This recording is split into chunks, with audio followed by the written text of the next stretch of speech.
Hello hello hello.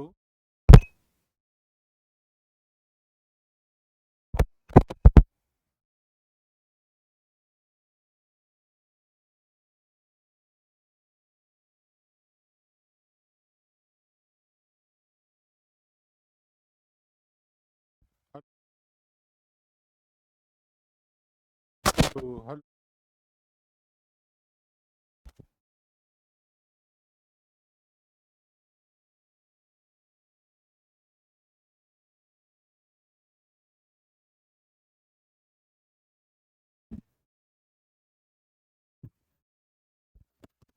Hello hello.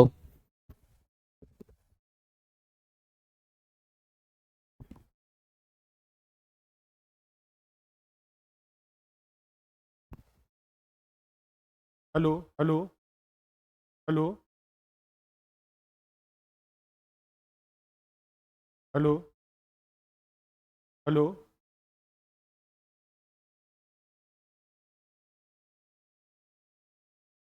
क्या? Hello hello.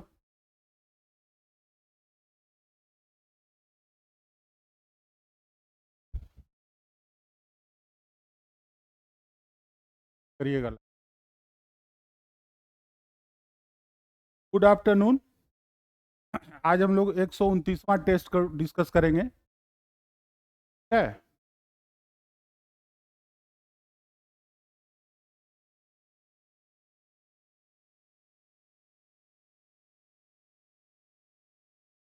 तो पहला क्वेश्चन है, भूमध्य रेखा और ध्रुवों के अतिरिक्त संपूर्ण विश्व में दिन और रात वर्ष के लगभग विभिन्न समय में विभिन्न अवधि के होते हैं।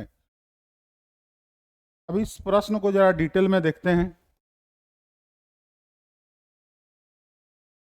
हमारी जो पृथ्वी है अपने एक्सिस से 23.5 डिग्री झुकी हुई है। ठीक है, अपने एक्सिस से। और कर्क रेखा, स्वत रेखा, मकर रेखा, और ये मकर रेखा, कर्क रेखा, विषुवत, और चारों ओर, सूर्य के चारों ओर ये घूम रही है। तो कह रहा है प्रश्न, जो पहला कथन है कि भूमध्य रेखा और ध्रुवों, पोल यहां पर है और इक्वेटर यहां पर है, विषुवत रेखा यहां पर है। भूमध्य रेखा और ध्रुवों के अतिरिक्त संपूर्ण विश्व में दिन और रात वर्ष के विभिन्न समय में विभिन्न अवधि के होते हैं। तो चूंकि ये पृथ्वी झुकी हुई है 23.5 डिग्री, तो कभी ऐसा समय आता है कि कर्क रेखा सूर्य के सामने पड़ता है, और कभी ऐसा समय आता है कि मकर रेखा सूर्य के सामने आता है। इसके कारण पूरे ग्लोब पर अलग अलग स्थान पर दिन और रात वर्ष के विभिन्न समय में अलग अलग होते हैं। तो ये कथन आपका सही बोल रहा है। दूसरा इसका कारण बता रहा है कि पृथ्वी की ध्रुवीय त्रियक है। त्रियक का मतलब घूमी हुई है, और यह वर्ष भर एक ही दिशा में रहती है। यह भी सही बात है, क्योंकि आप देखिए तो पृथ्वी अपने एक्सिस से घूमी हुई है, त्रियक है, और वर्ष में एक ही दिशा में रहती है। मतलब जो घूमी हुई है जिस एक्सिस पर, उसी एक्सिस पर यह सूर्य के चारों ओर घूम रही है। तो ये सेंटेंस सही है, लेकिन इस सेंटेंस के कारण इसकी व्याख्या नहीं हो रही है, क्योंकि ये घूमी हुई है, पृथ्वी झुकी हुई है, और साथ साथ वो सूर्य के चारों ओर चक्कर लगा रही है। इसी के कारण दिन और रात और मौसम में बदलाव आ रहे हैं।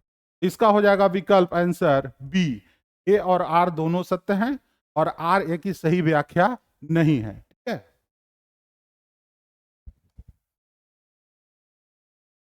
नेक्स्ट कह रहा है क्वेश्चन कि निम्नलिखित में से पृथ्वी की आंतरिक संरचना की जानकारी के प्रत्यक्ष स्रोत हैं। देखिए, जब हम पृथ्वी के आंतरिक संरचना के बारे में जानकारी करते हैं, तो ये जानकारी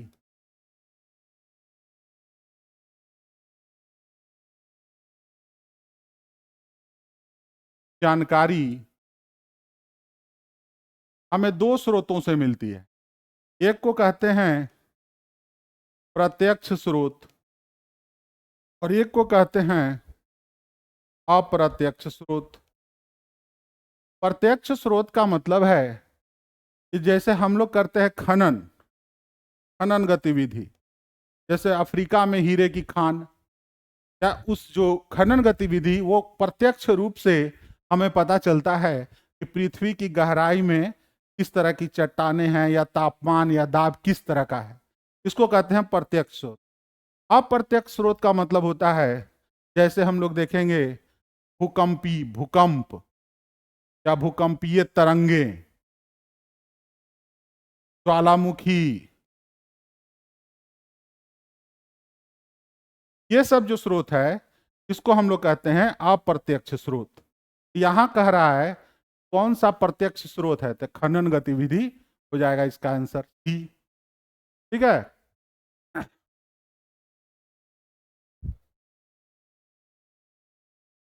अब देखिए बहुत अच्छा क्वेश्चन है। चट्टानों के कणों में पश्च और अग्र, पश्च का मतलब पीछे और आगे, पश्च और अग्रगति निम्नलिखित में से किन भूकंपीय तरंगों द्वारा घटित होती? तो देखिए चट्टानों में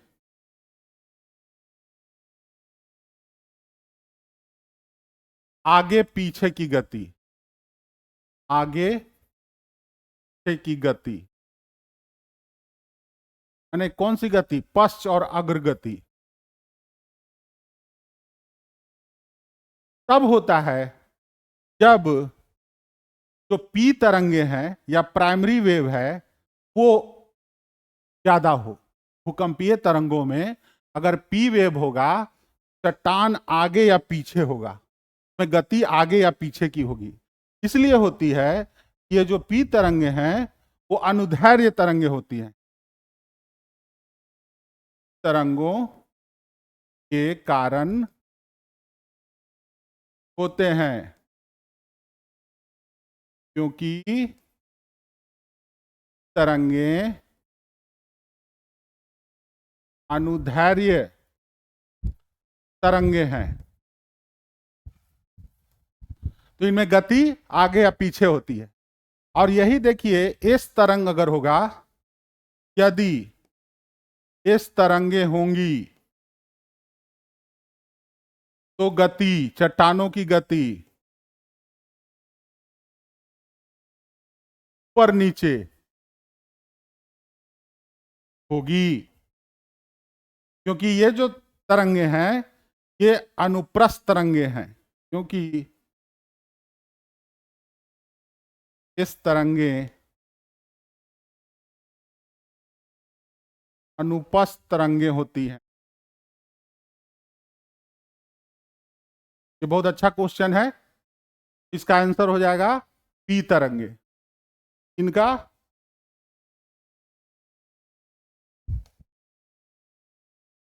चलिए नेक्स्ट क्वेश्चन देखते हैं। कह रहा है कि दक्षिण अमेरिकी और प्रशांत प्लेट के बीच स्थित छोटी प्लेट का क्या नाम है?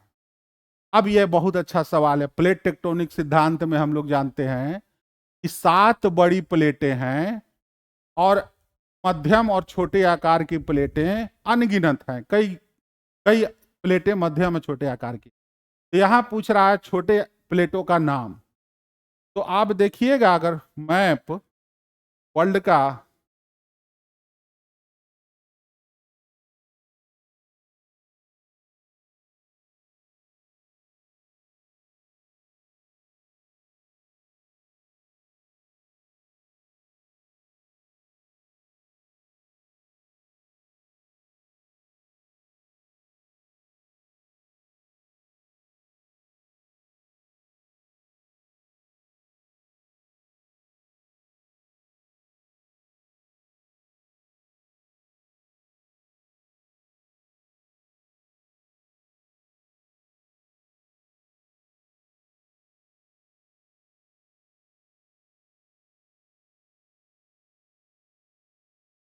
ये उत्तरी अमेरिका है, नॉर्थ अमेरिका, उत्तरी अमेरिका, और ये है दक्षिण अमेरिका,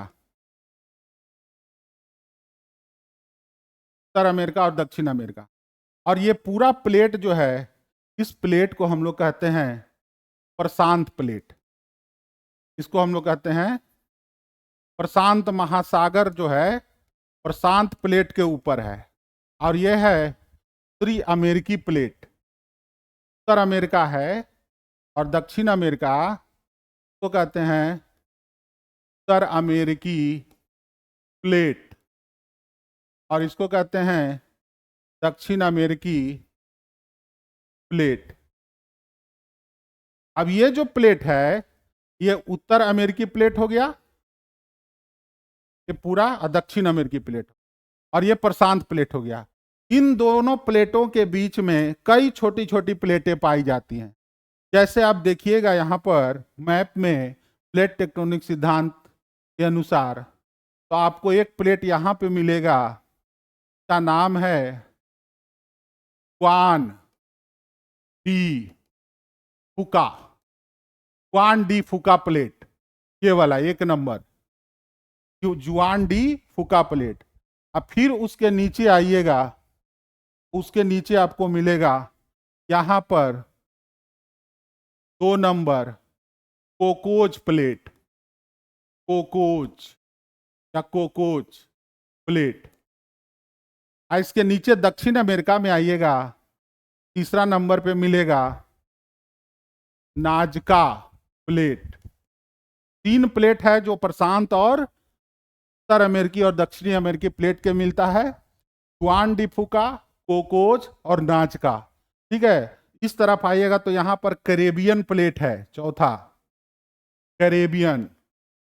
ये याद रखना पड़ता है कौन प्लेट कहां पर है। तो देखिए ये प्रशांत प्लेट है और ये दक्षिणी अमेरिकी प्लेट है। तो पूछ रहा है दक्षिणी अमेरिकी और प्रशांत प्लेट के बीच कौन सी छोटी प्लेट का नाम है। तो तीसरा का नाम क्या है, नाजका। आंसर हो जाएगा इसका नाजका प्लेट। ठीक है, तो प्लेटों का नाम आपको याद रखना पड़ेगा, ये खूब एग्जाम में पूछता है। नेक्स्ट चलते हैं, देखते हैं अवसादी चट्टानों, चट्टानों की चट्टानों, चट्टानों के बारे में सही कथन का चुनाव करें। तो जो पहला है प्रश्न, वो कह रहा है कि ये चट्टानें पानी के नीचे विकसित नहीं हो सकती। गलत बात। जितने भी अवसादी चट्टानें हैं वो पानी के द्वारा ही तह तह जमा होकर के बनती हैं। दूसरा कह रहा है ये चट्टानें क्रिस्टलीय होती हैं। क्रिस्टल का मतलब होता है क्रिस्टलाइन, रवेदार, रवेदार होता है इसका मतलब। ये रवा इसमें नहीं बनता है, रवा बनता है केवल आग्नेय चट्टानों में। फिर कह रहा है कि ये चट्टानें परतों में जमा हुई है, एकदम सही है, इसीलिए इसको कहते हैं परतदार चट्टान।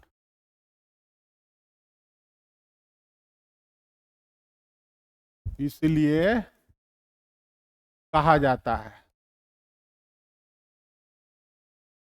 अवसादी चट्टान को।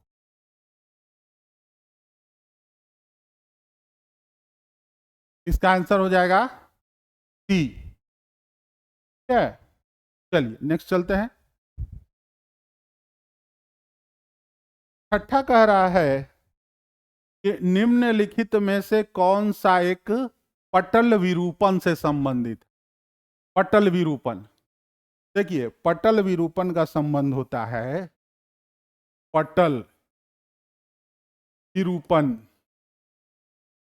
पटल विरूपण बल, इसको कि वैसा बल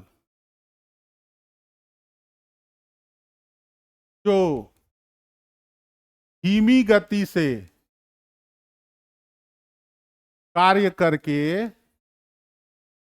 धीमी गति से कार्य करके और ऊपर उठना या नीचे धंसना, ऊपर उठने या नीचे धंसने या वलन या भ्रंशन की क्रिया करती हो, ये बल ये बल विवर्तनिक प्रक्रिया कहलाती है। क्या है? अब क्या होता है कि लंबे समय तक किसी स्थान का ऊपर उठ जाना, किसी स्थान का नीचे धंस जाना, किसी स्थान का मुड़ जाना, किसी स्थान का भ्रंशन हो जाना, ये कोई एक दो दिन में नहीं होता है, लंबा करोड़ों लाखों करोड़ों साल लगते हैं। इस बल को कहते हैं पटल विरूपणी बल। ये क्या करती है? भूपटल में बदलाव लाती है। अब यहां पर कह रहा है कि निम्नलिखित में कौन सा एक पटल विरूपणी बल से संबंधित है? तो यहां पर कौन कौन सा आएगा? परिवर्तनी प्रक्रिया। ये परिवर्तनी प्रक्रियाओं का मतलब है विवर्तनिक प्रक्रिया। परिवर्तनी लिख दिया लेकिन है टेक्टोनिक प्रोसेस। तो परिवर्ती प्रक्रियाएं हैं में शामिल। ए दूसरा कह रहा है भूकंप की प्रक्रिया। हाँ, भूकंप की प्रक्रिया भी शामिल है। अगर प्लेट एक दूसरे के नजदीक आते हैं या प्लेट एक दूसरे के विपरीत गति करते हैं, भूकंप की प्रक्रिया होती है। तीसरा है प्लेट विवर्तनी की, यह भी प्रक्रिया हो जाएगा। ज्वालामुखी क्रिया एक अलग प्रक्रिया है। ज्वालामुखी का काम है केवल लावा का नीचे से ऊपर आना। लावा जब नीचे से ऊपर आता है तो ये ज्वाला, ये वाला नहीं होगा। तो आंसर हो जाएगा केवल ए, सी और डी। क्या है?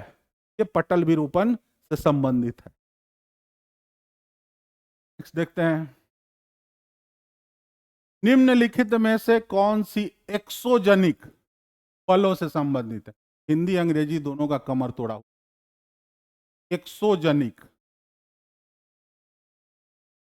एक्सोजेनिक का मतलब होता है बहिर्जात बल।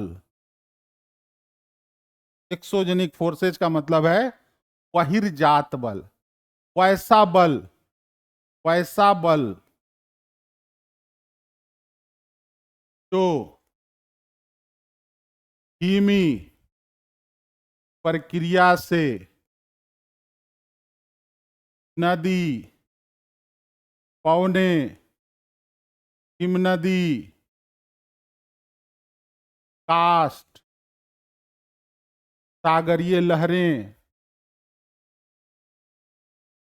सागरीय लहरें आदि के माध्यम से, आदि दूतों के माध्यम से धरातल को समतल बनाने का काम करती हैं। समतल बनाने का काम करती है। तो आप कहिए कि एक नदी जो है वो धरातल को कैसे समतल बनाएगा, या एक पवन जो है वो धरातल को कैसे समतल बनाएगा? देखिए, एक नदी है, कहां से निकलती है? वो पर्वत की चोटी से निकलती है। ठीक है, नदी। और जब पर्वत की चोटी से निकलेगी तो ये पर्वतों को घिसने का भी काम करती हैं। और जब घिसती है पर्वतों को तो उसको धीरे धीरे काटती भी जाती है। और काटने से ये पर्वत धीरे धीरे इनमें अपर्दन होता जाता है, और वो नदी अपने साथ उन अपर्दित पदार्थों को, अवसादों को बहा ले जाती है, और बहा करके कहीं पर निम्न भूमि पर जमाव कर देती है। तो जमाव कर दी, काटने का काम कर रही है और गड्ढों को भरने का काम कर रही है। तो नदी क्या कर रही है? धीमी प्रक्रिया से धरातल को समतल बनाने का काम कर रही है। इसी को कहते हैं बहिर्जात बल। अब यहां कर रहा है निम्नलिखित में से कौन सी एक्सोजेनिक बल से संबंधित है? भूस्खलन की प्रक्रिया जो है, इसमें तो भूमि जो है एक ऊपर से सीधे नीचे गिर जाता है। कोई एक पाट पहाड़ का गुरुत्वाकर्षण के कारण नीचे गिर गया, तो ये एक्सोजेनिक फोर्स नहीं है या एक्सोजेनिक बल से संबंधित नहीं है। दूसरा, कहीं अगर ज्वालामुखी फटता है तो और विषमता क्रिएट होता है धरती पर, तो वो भी एक्सोजेनिक बल से संबंधित नहीं है। यहां कह रहा है क्षरणदार और जमावट। क्षरणदार का मतलब अपर्दन से है, और जमावट का मतलब अवसादों के जमाव से है। इसका आंसर हो जाएगा क्षरणदार और जमावट, क्योंकि अवसादों का जमाव और अपर्दन की प्रक्रिया कौन करता है? Exogenic force. क्या है? तो इसको एक्सोजेनिक फोर्स कहेंगे। नेक्स्ट है कि वलित पर्वतों के बारे में निम्नलिखित में से कौन कौन से कथन सही हैं? ठीक है, अब कह रहा है वे संपीड़न वर्तनिक बलों के प्रभाव में बनते हैं। ठीक है, वलित पर्वतों में गहरी घाटियां और पिरामिड नुमा शिखर बनते हैं। ठीक है, पर्वतीय क्षेत्रों में आग्नेय, अवसादी और कायांतित चट्टानें पाई जाती हैं। अब देखिए, कोई भी वलित पर्वत बनता है, फोर्स इधर से लगा और एक फोर्स इधर से लगा, तो बीच का मलबा क्या होता है? उठ जाता है। इसको कहते हैं हम लोग वलित पर्वत। अब ये मलबा हो सकता है परतदार चट्टान हो, इसमें अवसादी चट्टान, आग्नेय चट्टान हो, कायांतरित चट्टान भी पाए जाते हैं, लेकिन मूलतः अवसादी चट्टानें होती हैं। जब दोनों तरफ से फोर्स पड़ता है तो बीच का मलबा ऊपर उठ जाता है। तो चूंकि ये वलन पड़ने से बनता है, इसलिए इसको कहते हैं वलित पर्वत। तो कह रहा है कि संपीड़न विवर्तनिक बलों के प्रभाव से बनते हैं, बात सही हो गया इसका। दूसरा है वलित पर्वतों में गहरी घाटियां। देखिए, पर्वत की को कहते हैं चोटी और ये नीचे वाला को कहते हैं घाटी। गहरी घाटियां और ये पिरामिड नुमा शिखर जो दिख रहा है वो भी बन रहा है, तो ये भी कथन सही है। फिर कह रहा है पर्वतीय क्षेत्रों में आग्नेय, अवसादी और कायांतित चट्टानें पाई जाती है, ये भी सही है। इसका आंसर होगा उपयुक्त में से एक से अधिक। ठीक है,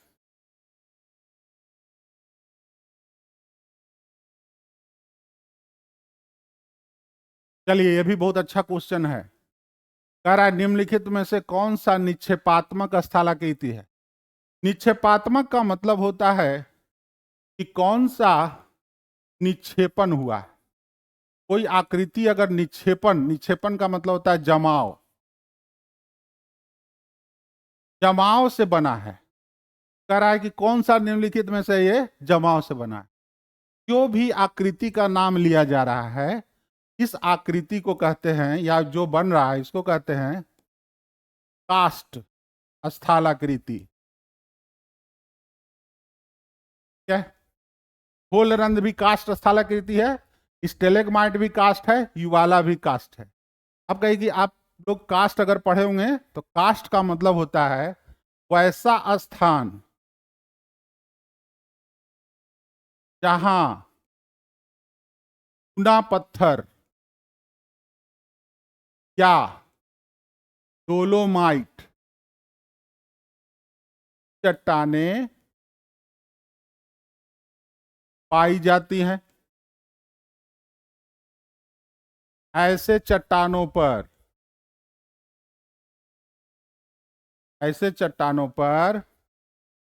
वर्षा का जल या भूमिगत जल तेजी से प्रतिक्रिया करता है। प्रतिक्रिया करके कई स्थलाकृतियों का निर्माण करता है।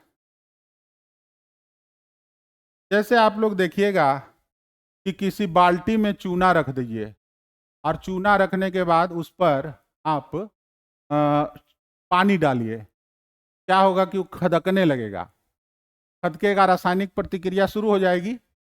लेकिन यही अगर मान ले कोई ऐसा स्थान हो या कोई जगह हो जहां की पूरा का पूरा चट्टान ही चूने का हो या बड़ी मात्रा में भूमिगत चूने की चट्टान हो, तो वर्षा का जल या भूमिगत जल क्या करेगा? उन चट्टानों के साथ प्रतिक्रिया करेगा और कई प्रकार की आकृति का निर्माण करेगा। यहां जो आकृति का बात कर रहा है उसको कह रहा है सिंक होल, इसको कहते हैं सिंक होल, होल रंध्र। तो जब आकृति चूने पत्थर की चट्टान घुल करके एक गड्ढानुमा आकृति बनाती है तो इसको हम लोग कहते हैं होल रंध्र, होल रंध्र। और जब यही बड़ा आकृति हो जाता है तो इसको हम लोग कहते हैं युवाला। ये दोनों आकृति बन रही हैं अपर्दन से, अपर्दन से। और यही युवाला, यही जब क्या होता है कि जब भूमि के अंदर भूमिगत चट्टान, जब तो कहते हैं हम लोग गुफा, गुफा का मतलब होता है कि जब भूमिगत जो चूने पत्थर की चट्टान है वो घुल गई, वो घुल गई तो बन जाता है गुफा।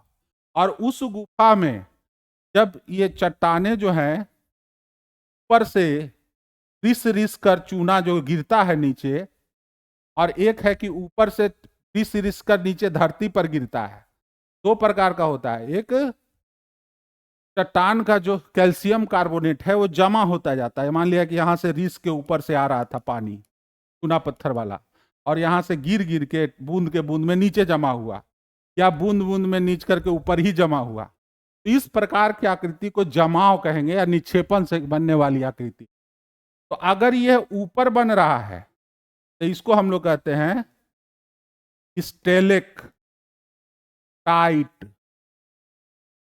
और अगर यह भूमि पर बन रहा है, ग्राउंड पर, तो इसको हम लोग कहते हैं स्टेलेग माइट। ठीक है, स्टेलेक्टाइट जब सतह पर ऊपर ऊपरी छत पर बन रहा है, गुफा के छत पर, उसको कहता है स्टेलेक्टाइट। और अगर गुफा के नीचे धरातल पर बन रहा है तो उसको कहता है स्टेलेगमाइट। और ये दोनों आकृति जो है निक्षेपात्मक आकृति है, और जब दोनों मिल जाता है तब इसको हम लोग कहते हैं गुफा स्तंभ, स्तंभ की तरह दिखाई पड़ता है। तो स्टेलेगमाइट जो है निक्षेपात्मक आकृति है, तो इसका आंसर हो जाएगा स्टेलेगमाइट। ठीक है, ये आपको है कास्ट स्थलाकृति में मिलेगा। चलिए नेक्स्ट देखते हैं आंसर। भूमध्य रेखा के उत्तर में अटलांटिक महासागर की मध्य अटलांटिक कटक को किस रूप में जाना जाता है? देखिए, अगर आप लोग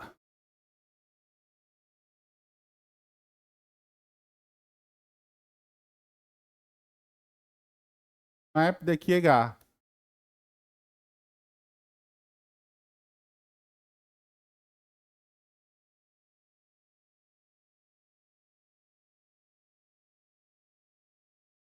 ये नॉर्थ अमेरिका है, ये साउथ अमेरिका है, ये अफ्रीका है, ये यूरोप है, और यह है अटलांटिक महासागर। अब अटलांटिक महासागर में अगर गौर कीजिएगा तो ये नॉर्थ अमेरिकी प्लेट इधर पड़ जाता है और साउथ अमेरिकी प्लेट इधर पड़ जाता है। क्या यहाँ इक्वेटर,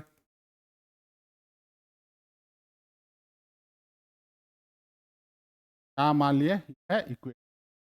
अब देखिए क्या है कि जो इसको कहते हैं हम लोग पूरे महासागर के अंदर जो पाया जाता है इसको कहते हैं मध्य अटलांटिक कटक। ये एक पहाड़ है, विशाल पहाड़, जो नीचे के लावा के ऊपर आकर जमने से बना है। इस पहाड़ी को कहा जाता है मध्य अटलांटिक कटक। ये दो प्लेटों के एक दूसरे से दूर जाने पर, ये प्लेट इधर जा रहा है, ये प्लेट इधर जा रहा है, ये प्लेट इधर जा रहा है, ये प्लेट इधर जा रहा है, से नीचे का मलबा ऊपर, लावा ऊपर निकलता है तो एक कटक बनता है। और इस कटक को दो भागों में बांटा गया है। इक्वेटर के ऊपर इसको कहते हैं डॉल्फिन, डॉल्फिन, डॉल्फिन। इक्वेटर के नीचे इसको कहते हैं चैलेंजर। ठीक है, ऊपर में कहते हैं डॉल्फिन और नीचे में चैलेंजर। तो कह रहा है इक्वेटर के उत्तर मतलब भूमध्य रेखा के उत्तर में मध्य अटलांटिक कटक को किस रूप में जाना जाता है? तो यहां हमको किस रूप में मिलता है? डॉल्फिन। आंसर हो जाएगा डॉल्फिन। ठीक है, ओशनोग्राफी में आप लोग को मिड ओशनिक रिज पढ़े होंगे आप लोग।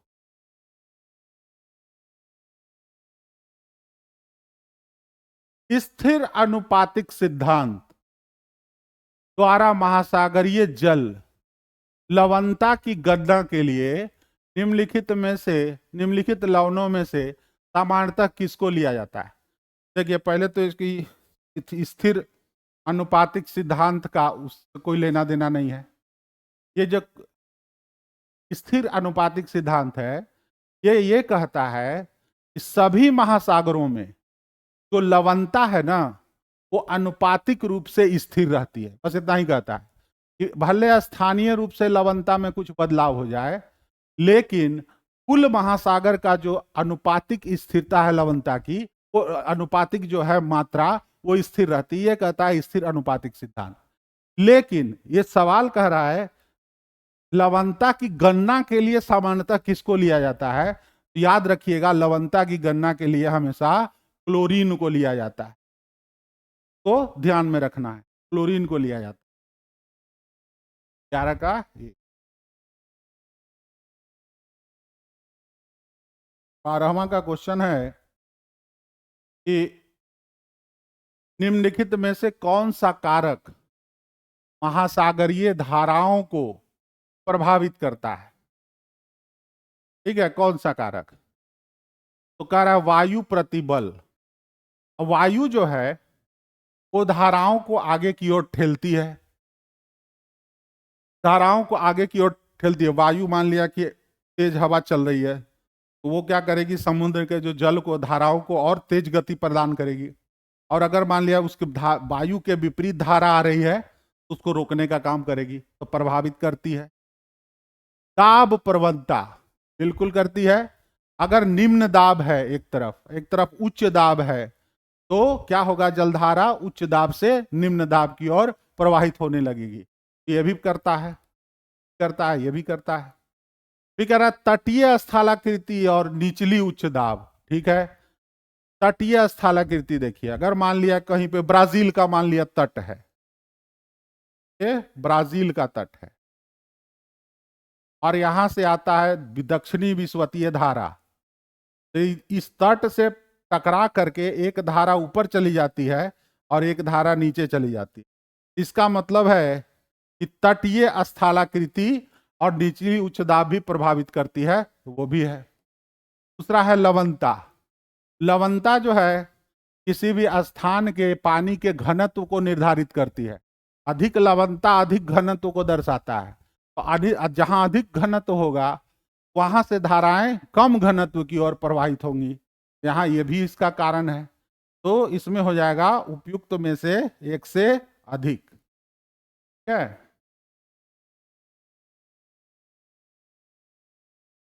हेलो, आवाज आ रहा है सबको? चलिए नेक्स्ट देखते हैं।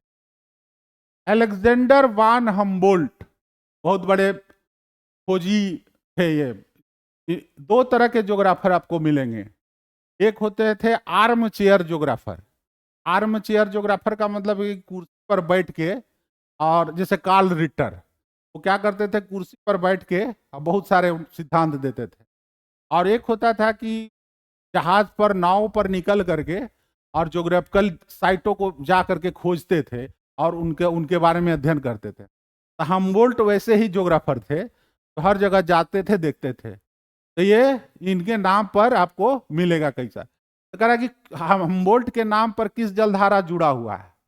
अलास्का की धारा नहीं, एल धारा नहीं, पेरू की जो धारा है इसी को कहा जाता है हम्बोल्ट धारा। ठीक है, ये कहां से बहती है? जो दक्षिणी अमेरिका है,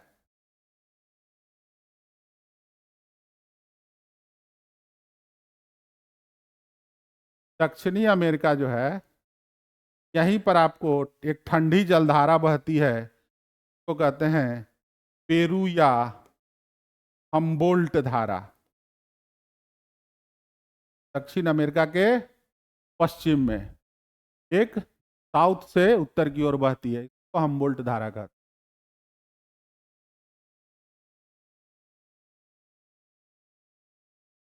अब देखिए, कह रहा है कि सूर्य, पृथ्वी और चंद्रमा समकोणी की स्थिति में होते हैं तब कौन सा ज्वार आता है? लघु की भाटा की पूर्ण और दीर्घ जवाब। उपयुक्त में से कोई नहीं, उपयुक्त में से अधिक। अब देखिए क्या है, अगर सूर्य, चंद्रमा या पृथ्वी, सूर्य, सन, अर्थ, या सन कह दीजिए या मून कह देते हैं, मून, अर्थ, एक सीधा में अगर हो, एक सीधा में हो, तो महासागरीय जल को ज्यादा खींचता है। तो ज्यादा खिंचाव के कारण यहां आता है दीर्घ ज्वार, दीर्घ ज्वार। ठीक है। और अगर सन हो यहां पर और यहां पर अर्थ हो और यहां पर मून हो, तो इसको हम लोग कहते हैं समकोणिक स्थिति। तो यहां आता है लघु ज्वार, क्योंकि जितना सन खींच रहा है साथ साथ मून भी एक तरफ खींच रहा है, इसमें दीर्घ ज्वार, लघु ज्वार आता है। और जब एक समकोण, एक सीध में हो जब होता है तो उसको कहते हैं दीर्घ ज्वार। यहां पर कह रहा है कि समकोणिक स्थिति में जब हो तो क्या कहते हैं उसको? लघु ज्वार। ठीक है, ज्वार भाटा में ये पढ़े होंगे आप लोग। नेक्स्ट कह रहा है कि उष्ण कटिबंधीय मरुस्थलों में सर्वाधिक सूर्यताप निम्नलिखित में से किसके कारण होता है? बहुत बढ़िया प्रश्न है। सर्वाधिक सूर्यताप माने सबसे ज्यादा धूप है या सूर्यताप है, किसके कारण होता है? तो इन क्षेत्रों में सूर्य की किरणें तिरछी किरणों के कारण नहीं। सूर्य की किरणें उष्ण कटिबंध और उपोष्ण कटिबंध में सीधी पड़ती हैं, ज्यादा तिरछी नहीं पड़ती हैं। यहां मेघाच्छद सबसे कम पाया जाता है, सही है।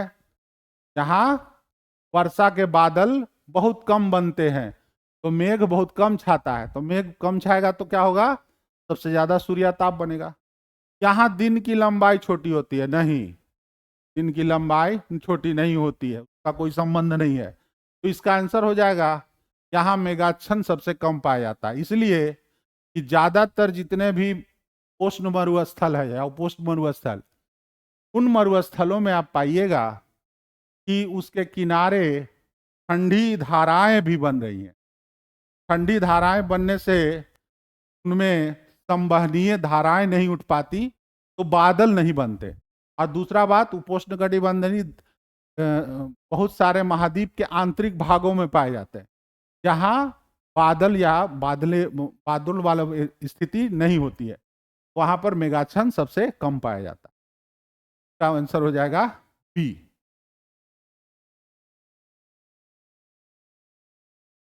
विषुवत रेखा पर पवनें किस दिशा में बहती हैं? बहुत बढ़िया सवाल है। देखिए, पवनों का एक सामान्य क्रम है, पवनों का एक सामान्य क्रम।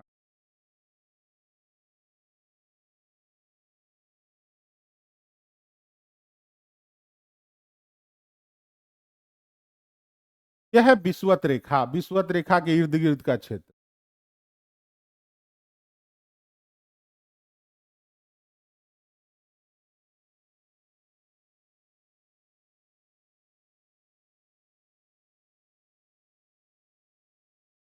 विषुवत रेखा के इर्द, यहां पर विषुवत रेखा के इस तरफ चल बहती हैं जो पवनें, को हम लोग कहते हैं व्यापारिक पवनें।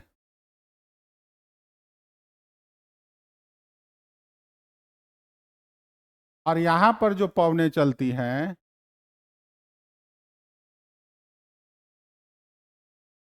तो हम लोग कहते हैं पछुआ पवनें।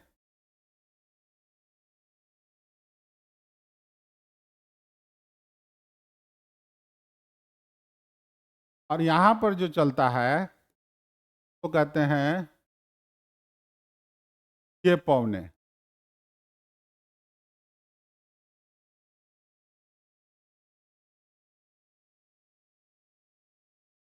तो विषुवत रेखा के 5 डिग्री उत्तर या 5 डिग्री एकदम समीप, विषुवत रेखा के समीप पवन बिल्कुल शांत होते हैं। ठीक है, शांत होते हैं। लेकिन ज्यादातर पवनें जो विषुवत रेखा पर हैं वो ऊपर की ओर उठती हैं, संवहनीय धाराएं ऊपर की ओर उठती हैं, लेकिन इसकी दिशा जो होती है वो पश्चिमी होती है, इस प्रकार की हल्की पश्चिमी दिशा की ओर। तो इसको भी हम लोग पछुआ पवने कहते हैं, विषुवत रेखीय पछुआ पवने तो हम लोग कहते हैं। हालांकि एकदम पछुआ पवने कहना भी उपयुक्त नहीं है, इसको हम लोग कहते हैं विषुवत रेखीय पछुआ पवने। एक पछुआ पवने शीतोष्ण कटिबंध में चलती है और एक पछुआ पवन इक्वेटर पे चलता है, जिसको हम लोग कहते हैं विषुवत रेखीय पछुआ पवने। यहां पर आंसर होगा पछुआ, हालांकि यहाँ ऑप्शन रहना चाहिए था विषुवत रेखीय पछुआ पवने। खैर ये भी गलत नहीं है, ये भी पछुआ पवन भी होता है इसका आंसर। ठीक है, होगा इसका आंसर।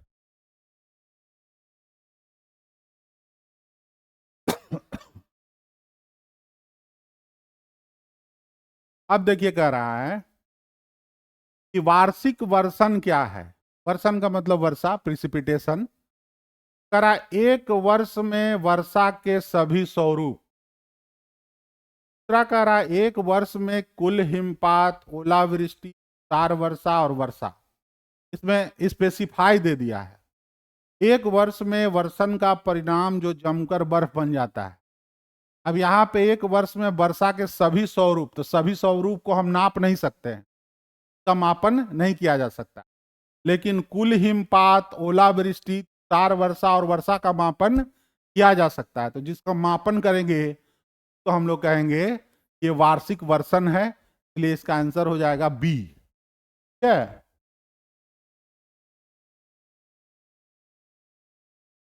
नेक्स्ट है इस प्रकार की जलवायु को वर्ष भर सूर्याताप और बहुत कम तापमान की सामान्य स्थिति द्वारा अभिलक्षित किया गया है।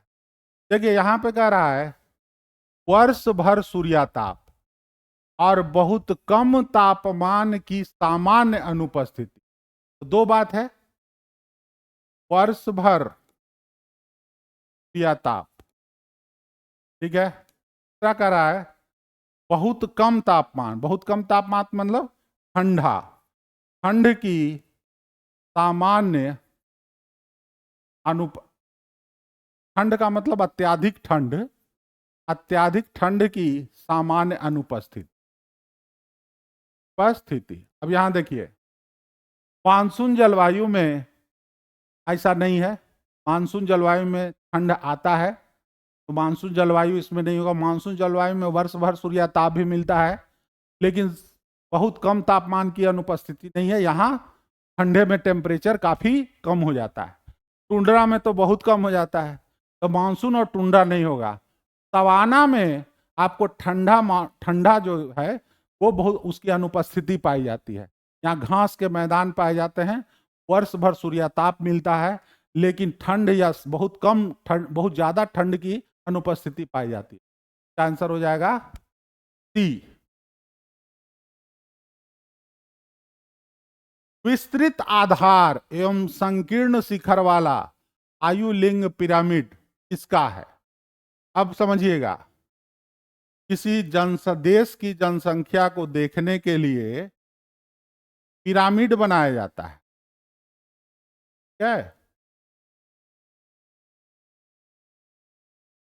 पिरामिड बनाया जाता है, जिसमें कुछ आयु वर्ग के लोगों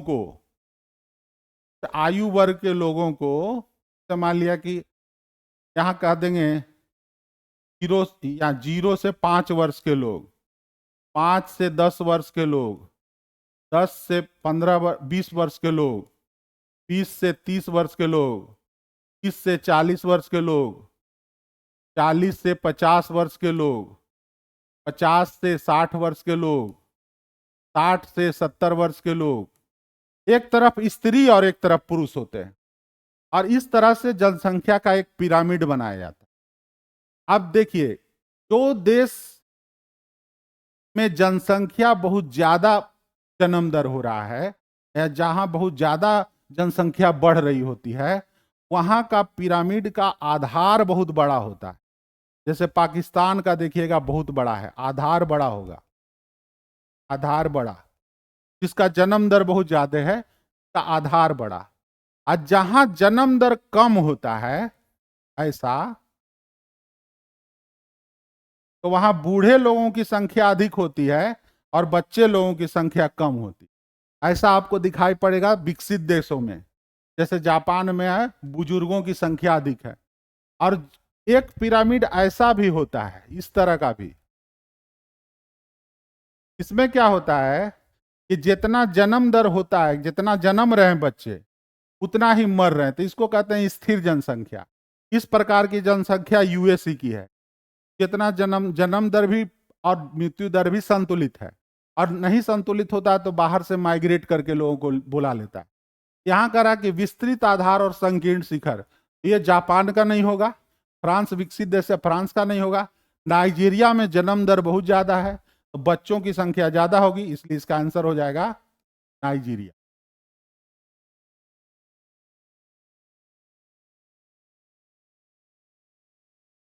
देखिए, कह रहा है कि भारत में भूमि राजस्व रिकॉर्ड के अनुसार फसल बुआई और कटाई निम्नलिखित में से किस भूमि प्रयोग श्रेणी में आते हैं?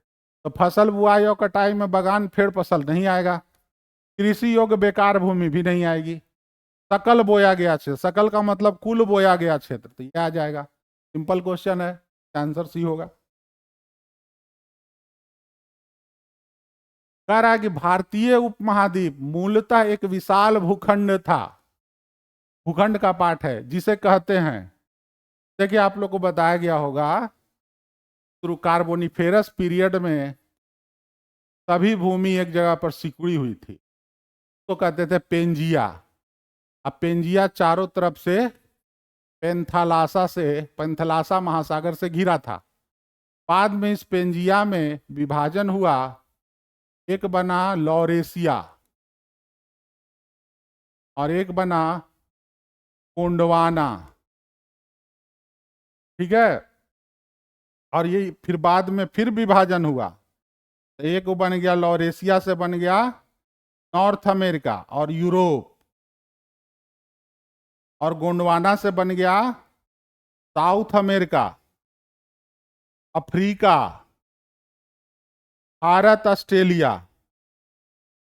इंडिया, ऑस्ट्रेलिया, ठीक है, भारत ऑस्ट्रेलिया, और इसी से बना अंटार्कटिका। ये जो गोंडवाना लैंड है इसी से बना है भारत, इसी का एक पार्ट था भारत। इसका आंसर हो जाएगा गोंडवाना, ठीक है।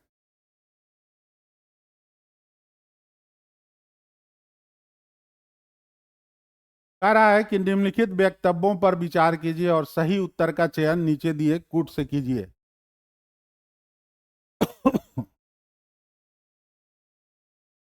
अब देखिए, कह रहा है कि हिमालय से निकलने वाली सभी नदियां सतत वाहिनी हैं। सतत वाहिनी का मतलब हमेशा बहने वाली नदी, सतत वाहिनी का मतलब निरंतर बहने वाली नदी। अब निरंतर नदी बहेगी, जैसे दक्षिण भारत में जाइएगा, जो नदियां हैं उन नदियों में हमेशा जल नहीं दिखेगा आपको, मानसून काल में या वर्षा काल में जल दिखेगा, बाकी में प्रायः वह सूखे रहते हैं। लेकिन जो हिमालय से निकलने वाली नदियां हैं, जैसे सिंधु, सतलज, गंगा, इन सब नदियों में सालों भर रहता है जल। तो ये कह रहा है बात, ये तो सही बात है, ठीक है। दूसरा कह रहा है हिमालय अपनी वर्षा का अधिकांश दक्षिणी पश्चिमी मानसून से प्राप्त करता है।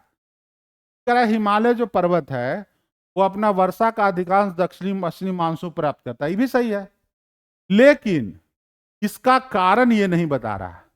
सतत वाहिनी नदी का कारण है, हमेशा इसलिए बह पाती है कि हिमालय में क्या है, ग्लेशियर है, हिमालय में हिमनदियां हैं, हिमनदियां हैं। तो मान लिया कि गर्मी में वर्षा नहीं होगी या वर्षा काल में वर्षा नहीं है, लेकिन हिमनदियां पिघल के क्या कर रही हैं, नदियों को जल प्रोवाइड करा रही हैं। तो यहां क्या होता है कि वर्षा में भी जल हो, वर्षा का जल भी शामिल है और हिम नदियों का जल भी शामिल है। दोनों का जल के शामिल होने के कारण यहां क्या होगा, हमेशा ये नदियां बहेंगी। इसका आंसर हो जाएगा कि ये आर दोनों सही है, लेकिन आर ए की सही व्याख्या नहीं है। ठीक है, कह रहा है कि भारत के अतिरिक्त प्रायद्वीपीय पर्वत निर्मित हुए। सब पर्वत की बात कर रहा है। भारत के अतिरिक्त प्रायद्वीपीय पर्वत निर्मित हुए। क्योजोइक, सेनोजोइक, पेलियोजोइक, अधिक कोई नहीं। अब पर्टिकुलर किसी पर्वत की बात तो कर नहीं रहा है, कह रहा है कि अतिरिक्त प्रायद्वीपीय पर्वत निर्मित हुए। देखिए यहां पर जो है आपको कुछ युग याद करना पड़ेगा। कई युगों में हालांकि बटा हुआ है। एक को कहते हैं प्री कैम्बियन। प्री कैम्बियन युग जो है वो लगभग जिस समय पृथ्वी बना, यानी 4.5 अरब वर्ष से 57 करोड़ वर्ष तक, 57 करोड़ वर्ष के बीच का जो काल है उसको हम लोग कहते हैं प्री कैम्बियन। ठीक है, pre Cambrian.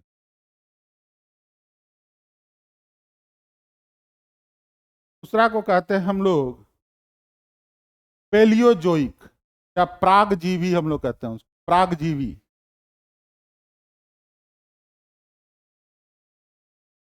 जोइक, Palaeozoic Hindi Hindi में ही ज्यादा इसका रहता है। फिर होता है मीसोजोइक,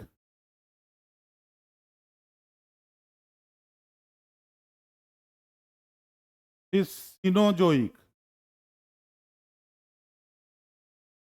फिर नियोजोइक।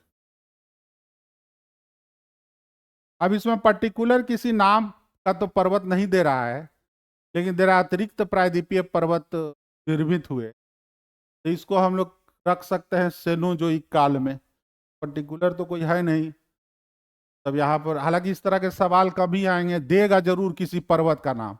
जैसे अरावली पर्वत कहेगा तो पेलियोजोइक में आ जाएगा। ठीक है, तो ज्यादा क्लियर रहता है। तो आप सेनोजोइक मार सकते हैं। 23, 24 कह रहा है कि मिलान कीजिए किसका, आदिवासी का और उनके स्थान का। आदिवासी में भील है, सब लोग जानते हैं भील कहाँ है, राजस्थान में। दूसरा है गोंड, गोंड है छत्तीसगढ़ में। तीसरा है लिम्बूस, तो लिम्बूस आपको मिलता है सिक्किम में, और कोनियाक मिलता है नागालैंड में। तो आप याद करके रट्टा मार लीजिए कौन जनजाति कहाँ पर है। हालांकि एक जनजातियों का तो इतना है कि का याद रखना है जो काफी इंपॉर्टेंट है। क्या हो जाएगा 2, क्या हो जाएगा 3, क्या हो जाएगा 4, 1, तो इसका आंसर हो जाएगा ए।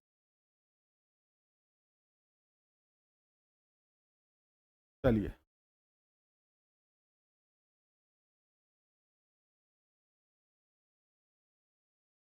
कह रहा है इसमें कि पूर्व की ओर बहने वाली भारत की निम्नलिखित नदियों में इस एक में डाउन वार्पिंग के कारण विभ्रंश घाटी है। ठीक है, डाउन वार्पिंग का मतलब होता है का भाग जो है नीचे धंस गया, का भाग नीचे धंस गया, तो कहते हैं भ्रंश घाटी या विभ्रंश घाटी। तो देखिए 3 नदी दिया है। सोन नदी तो घाटी में नहीं बहती है, इसलिए सोन को नहीं हम लोग ऐड करेंगे।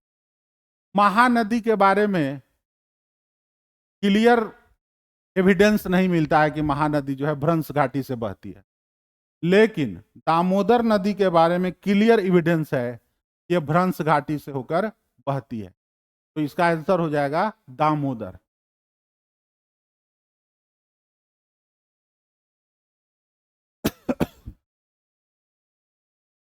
नेक्स्ट कह रहा है प्रति चक्रवातीय स्थितियां। प्रति चक्रवात देखिए क्या होता है, बीच में हाई प्रेशर होता है और चारों तरफ हवाएं इससे बाहर की ओर निकलती हैं, तो कहते हैं प्रति चक्रवात।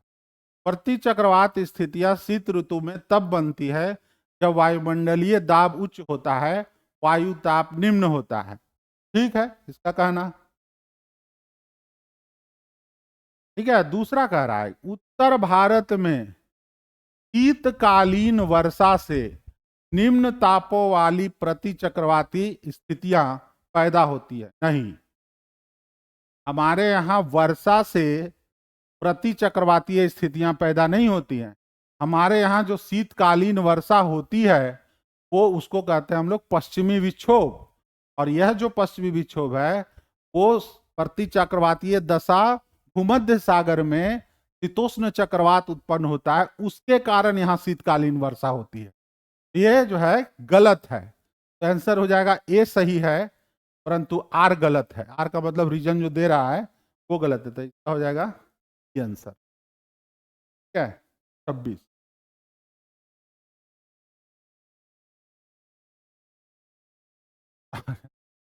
अब भयंकर शब्द लिखा हुआ है तेजाबी मिट्टी।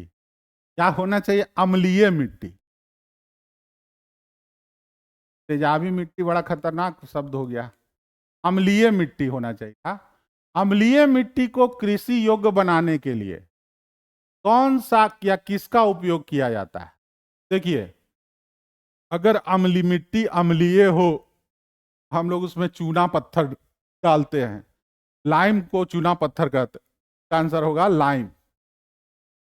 और मिट्टी अगर लवणीय हो, लवणीय का मतलब नमकीन हो, तब उसमें जिप्सम डालते हैं। जब मिट्टी अम्लीय हो चूना पत्थर या लाइम डालते हैं, और मिट्टी अगर लवणीय हो तब उसमें जिप्सम डालते हैं, ये याद रखिएगा।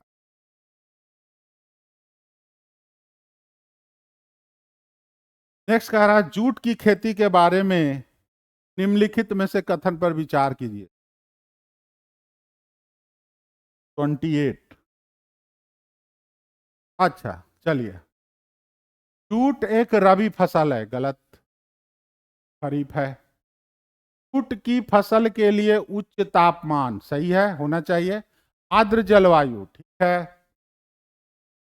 भारत में जूट की खेती मुख्य रूप से देश के पूर्वी क्षेत्रों में, हमारे बिहार में भी होता है जी, कटिहार वगैरह में। ठीक है, तो ये पूर्वी क्षेत्र में होता है।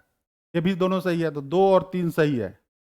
आंसर हो जाएगा बी। ठीक है, जूट की खेती आर्द्र मौसम चाहिए उसके लिए।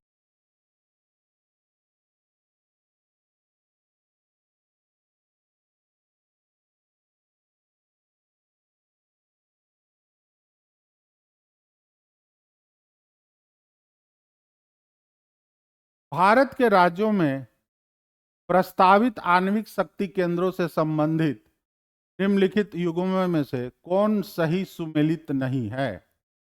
कौन सही सुमेलित नहीं है। क्या जैतपुर में तो बन ही रहा है जी, ये सही है। मीठी बिडरी में भी बन रहा है गुजरात में, ये भी सही है। हरिपुर हरियाणा वाला नहीं है ये। आंसर हो जाएगा सी। क्या है, चलिए नेक्स्ट।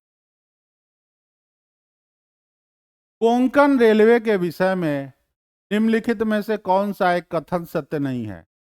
इसकी कुल लंबाई लगभग 760 मीटर है। क्या नहीं है कह रहा है, कौन कथन सही नहीं है। कथन सही है।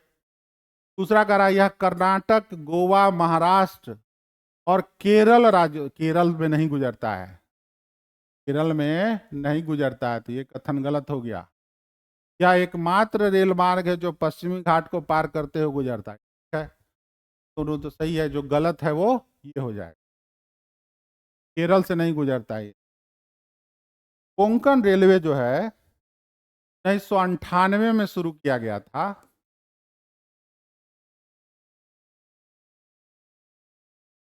1998 में शुरू किया गया था।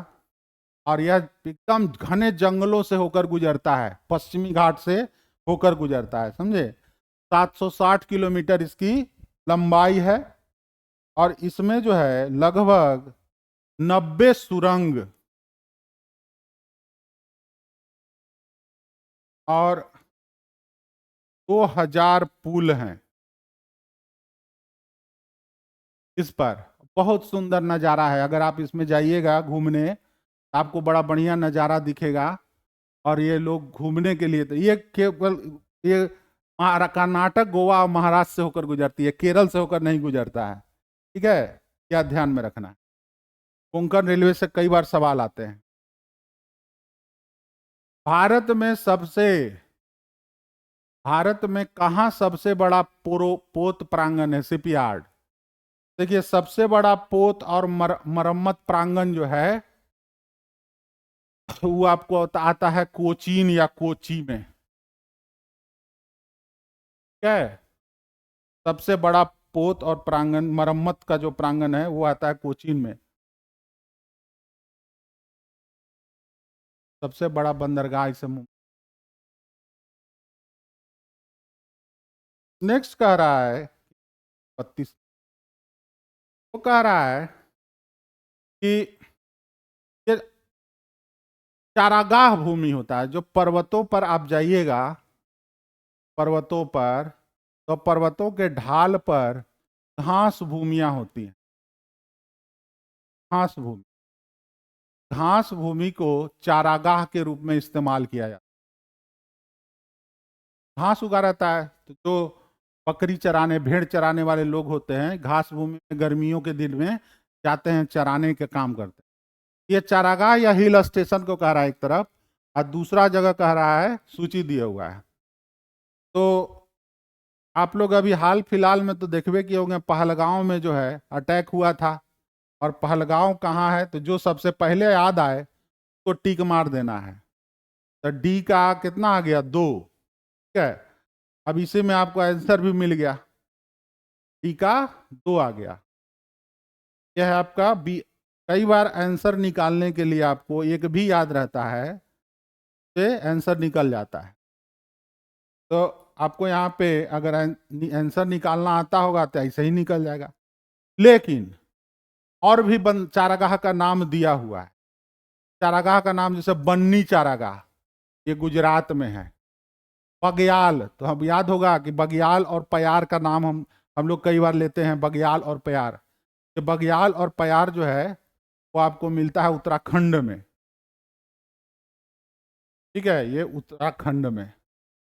खजियार का है हिमाचल प्रदेश में। क्या हो जाएगा, 4, डी का हो जाएगा 2, ठीक है। तो ये निम्नलिखित में से कौन सा क्षेत्र बिहार के भूगर्भिक इतिहास का सबसे नवीनतम है। अब याद रखिएगा, यहां पर बिहार का मैप देख लीजिए। बिहार का सबसे प्राचीनतम भाग है यहां पर, ये सबसे प्राचीनतम भाग है, मुंगेर का खड़गपुर पहाड़ी, ये प्राचीनतम है। कब का है, धारवाड़ युग का, धारवाड़ क्रम की चट्टानों का।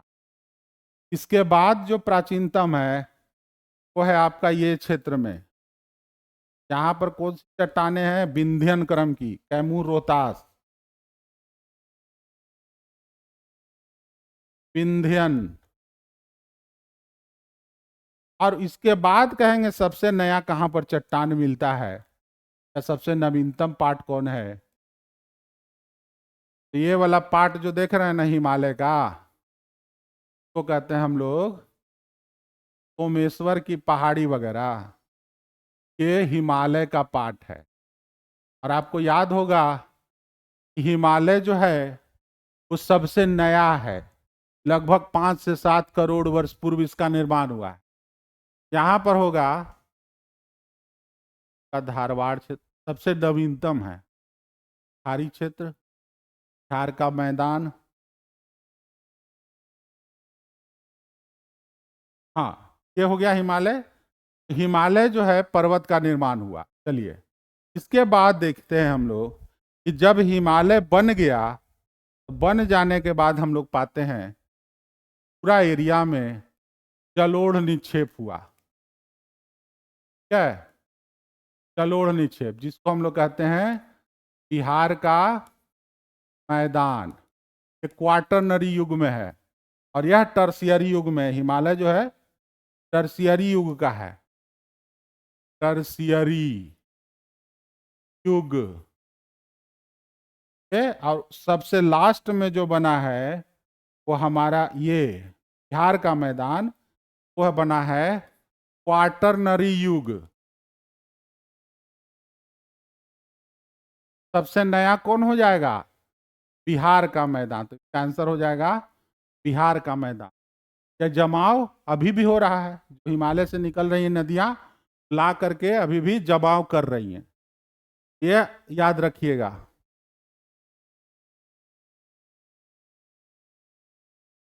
नेक्स्ट है, सोमेश्वर श्रेणी में नदियों द्वारा किए गए अपर्दन से किन दर्रों का निर्माण नहीं हुआ है? तो सोमेश्वर श्रेणी में जाइएगा तो सोमेश्वर के श्रेणी में मिलेगा सोमेश्वर दर्रा, और उसी के बगल में एक और दर्रा है जिसको कहते हैं भिखना ठोरी दर्रा। सोमेश्वर श्रेणी कहाँ है? बिहार में। यहां पर आपको मिलेगा सोमेश्वर श्रेणी, पश्चिमी चंपारण में। मिंटेल दर्रा नाम के कोई दर्रा नहीं है। आंसर हो जाएगा मिंटेल। दोनों दर्रा है।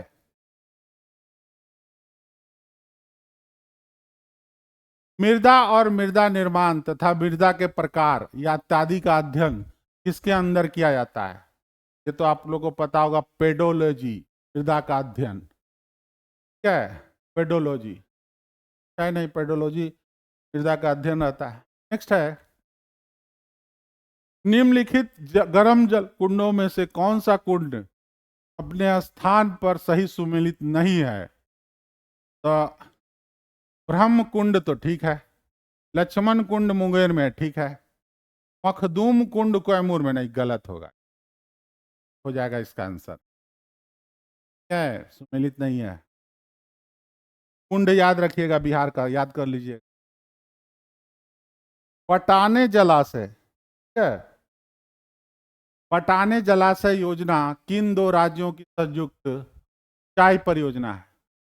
अब यहां तो दो राज्य, बटाने जलाशय है आपको महाराष्ट्र में, महाराष्ट्र में है बटाने जलाशय। विदर्भ के किसानों के एथी के लिए ये बनाया गया था। यहाँ तो कह रहा है पश्चिम, तो इस हो जाएगा उपयुक्त में से कोई नहीं।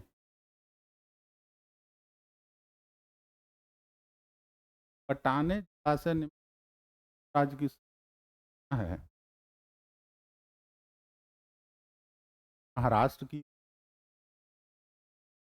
एक तो महाराष्ट्र में बटाने जलाशय, बिहार झारखंड में भी है या शायद क्या। चलिए इसको इसको रखिए, उपयुक्त में से कोई नहीं। बटाने जलाशय हमें जहां तक पता है ये महाराष्ट्र में। चलिए करते हैं। बिहार में स्थित कौन सा पक्षी अभयारण्य उत्तर भारत का सबसे बड़ा पक्षी विहार है? ठीक है, ये तो सबको पता होगा। आप लोग, ये तो केशवर स्थान पक्षी अभयारण्य जो है सबसे बड़ा, उत्तर भारत का सबसे बड़ा पक्षी अभयारण्य है। सट्टा मारने वाला प्रश्न है। बिहार के खनिज उत्पादन के संदर्भ में निम्नलिखित में से कथनों पर विचार कीजिए। तो 39 नंबर क्वेश्चन है। अब इसमें कह रहा है कि रोहतास में पाइराइट का सबसे बड़ा भंडार है। तो ये तो सही, पाइराइट का भंडार है। चूना पत्थर कैमूर, भभुआ, मुंगेर और रोहतास में मिलता है। ये भी सही है। जमुई जिले में सोने के भंडार पाए जाते हैं। अब देखिए, जमुई जिला में सोने के भंडार जो है वो मिला तो है, भंडार मिला है, लेकिन अभी दोहन नहीं शुरू है, लेकिन भंडार तो पाया जाता है। तो इसका आंसर हो जाएगा उपयुक्त में से एक से अधिक। ठीक है, आंसर डी होगा।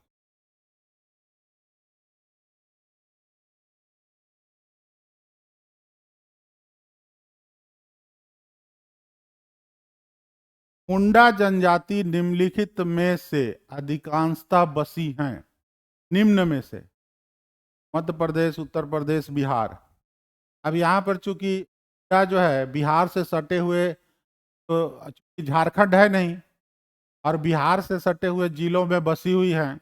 अगर झारखंड होता तो झारखंड में ऑप्शन होता, अब बिहार में मिलता है मुंडा जनजाति, का आंसर हो जाएगा सी। ठीक है, बिहार से सटे जिलों में बसी हुई। ये हो गया आपका टेस्ट का। नेक्स्ट क्लास में हम लोग